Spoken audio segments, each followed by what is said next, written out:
So yesterday there was the national walkout to memorialize those who were victims of the shooting in Parkland and also to protest gun violence. One of the parents of a student in Arkansas who participated in the walkout tweeted this. Her name is Jerusalem Greer. She said, "My kid and 2 other students walked out of their rural, very conservative public school for 17 minutes today. They were given 2 punishment options. They chose corporal punishment. This generation is not playing around, #walkout. Corporal punishment is still a thing in schools. It's outlawed in, I think it is 31 states. It's still okay in 19 states. Per the Washington Post as recently, I think that's a stat from a few years ago, but they're called SWATs. That's the program that he was administered, SWATs, on the thigh with a paddle. Oh my God. Here is the description of the policy. According to Greenbrier Public Schools official policy, the school board authorizes the use of corporal punishment to be administered in accordance with this policy by the superintendent or his/her designated staff members who are required to have a state-issued license as a condition of their employment. It's still a thing, corporal punishment. Do we know how old these students are? They high school? They're high school, right? High school kids. The image of a high school student getting slapped, or swatted, it's just mind-boggling to me. And allowing themselves to get. I wonder what the other option was. The other option was a 2-day in-school suspension. So he's just like, all right, let's get it over with. They're hardcore, man. Yeah, no, the students were, first of all, they're wonderfully brave. He was the first one to walk out. This particular guy, let me give you his name. Wiley A. Greer, right? So Wiley walks out and he said when he stood up to walk out at 10 a.m., there was gasps in the classroom and everybody was looking at him like, what are you doing? Because look, in our bubble, in a big city like LA, a lot of people are liberal. Walking out, if you don't walk out, people look at you kind of funny like, what, you want guns in school? What are you, a weirdo, right? But over there, walking out is a huge sign of courage.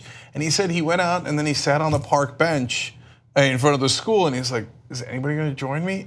And then he said finally, 2 other kids came out and he said they were the 2 smartest kids in the school. That was my favorite part of the story. I also loved that student said that he was confounded by the fact that his school's administrators would meet a protest for gun violence with more violence. Corporal punishment. Well said. That's just it, and not my words, but his. But I just thought that was very powerful. Yeah, I like Wiley, so great, man. So because he could have taken the in-school suspension. Now, look, if I'm keeping it real, I'd much rather take the SWATs than the 2 days of in-school suspension, which is like solitary confinement. You lose your mind in there. But and I have a high threshold for pain. But okay, of course they shouldn't have corporal punishment. We shouldn't be swatting people with a paddle.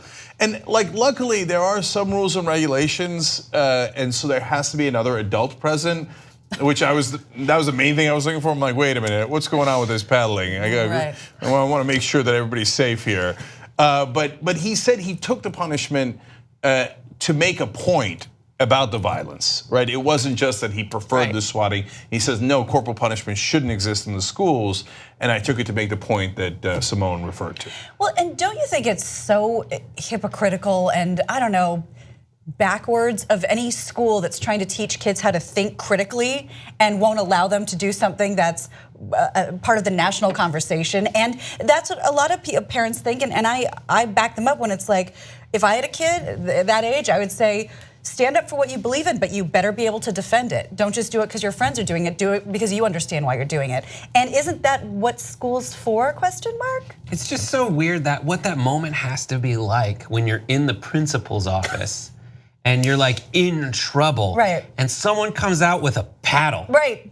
And the idea that like, yeah, I understand the impulse to have 2 people around, but like, that means that there's someone in this room where a kid's getting beaten just to watch. Yeah, who can tell the world his story? Who volunteered for that? That is so. Oh, you're paddling the students. Yeah. Man, I'll be the witness. I'll be the witness. The other regulation is it can't be excessive. Again, paddle, and then it can't be done with any malice. You're hitting a kid on the thigh. Yeah, the key said it ended up not hurting. The principal, the quote in his statement, the principal was like, "It's not always like that." And you can't tell the principal was like, don't worry, sometimes it hurts more, be thankful, or like, it's supposed to hurt more. I wish I could do it again, but I can't act with malice. Was the principal being kind of like, wink, wink, I got you, I'm on your side, tap, tap? We can't tell, but that was my reading of it. To be fair to the principal, Wiley said in his letter that he respected the adults, they did nothing wrong. Yeah. And they're put in this awkward situation where the principal has to come out and tell the kids when they're doing the walkout, do you understand the consequence of your actions? And explain that you're going to get beat for this or swatted for this. But I got the sense from Wiley's letter that the principal was like, okay, but the next time it might actually hurt, right? And even if the principal wasn't that way, it is a great way to defang what might seem like a criticism of him, which is like he just doesn't like his principal. He's like, the principal was acting completely in accordance with what it was. We were all professionals there. Meanwhile, I'm 16. Or however old he is. He had so much grace in his letter that he wrote towards the school officials, and not to minimize what Wiley and all these other students have done because it's so courageous and brave.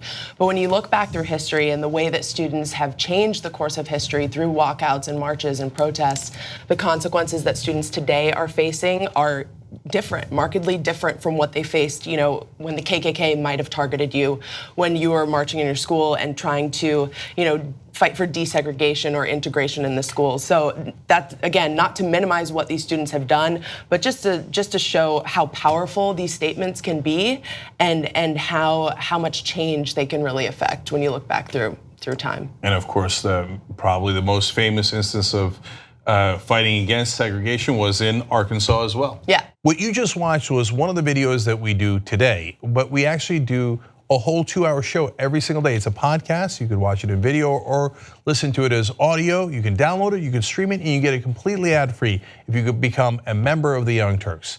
TYTnetwork.com/join.